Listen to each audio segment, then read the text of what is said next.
So to me, there's something really magical about the chaos of the Just Cause franchise, and I really put some hours into Just Cause 2 and 3. But when I picked up Just Cause 4 at launch, it was an absolute buggy mess, so I put it away and moved on to other things. Now it's been a while, the game's been fixed, so I figured I'd jump in, see what the game's like, and see what chaos I can cause. So I spent a week in Solis, and these are the things that I learned.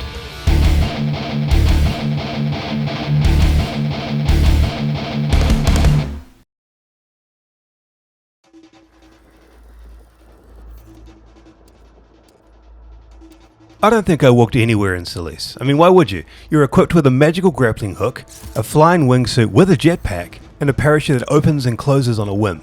And to that point, I don't even think I drove a car unless a mission specifically called for it. There's just something so satisfying about using your grappling hook, pulling yourself through the wilderness, and soaring through trees with your wingsuit.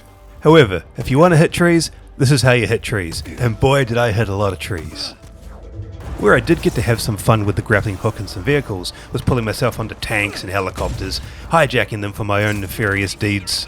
Although if I could offer some advice, it would probably be, don't hijack a helicopter that's already surrounded by other helicopters trying to blow you the fuck up.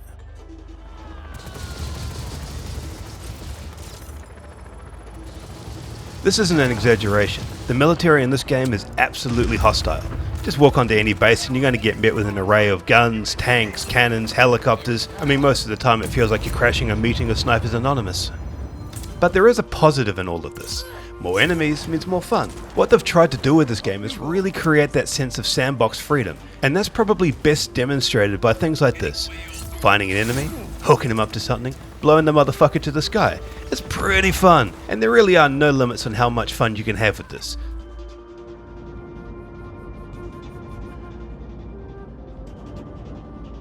If there was one thing I was looking forward to with Just Cause 4, it was seeing really how far they took the base destruction. Just Cause 3 absolutely got it right, by forcing players to complete the bases by destroying everything. Now they've removed that mechanic from this game, but what they've done is really amplified the explosions, the physics behind the explosions, and giving players a platform to chain their explosions together. Blow up a tank, that's going to blow up another tank, that's going to set some other explosions off, then all of a sudden all you're seeing is flames, and that's pretty damn satisfying. If I did have one criticism, it seems like they've removed the destruction permanence from the game. During a mission you can go in, destroy everything, make a mess, leave the place in chaos, come back later on once the area has been liberated and everything's back to normal. Having said that, I'm not really complaining about my sandbox being reset so I can have more and more fun with it. Everything in the bases is either a weapon or a detonator, and the game really encourages you to get creative with things. One of my favourite go-to moves was calling in supply drops, sitting back and watching that jumbo jet pop out of the canister and absolutely destroy everything. The game has also expanded its wide array of grappling hook options, and encourages players to use these to their advantage whilst exploring their explosive side.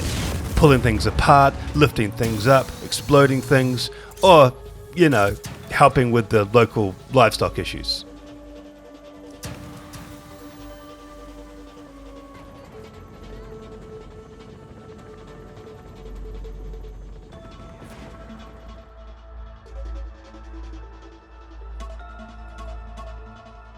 If I did have one complaint, it was that the challenges in this game have really been dumbed down. If you look at what Just Cause 3 had, look at the wingsuit challenges. You'd be forced to go through massive canyons, through towns and everything, trying to navigate through tight spaces. They were fun, exciting challenges. And if you look at the car challenges, loading up a vehicle full of explosives, navigating a tight track, and then with the payoff at the end of launching that into a horde of enemies, it was fantastic. What they've done in this game is really just simplified it down to the bare basics. Activate your wingsuit, fly through 3 rings, you're finished.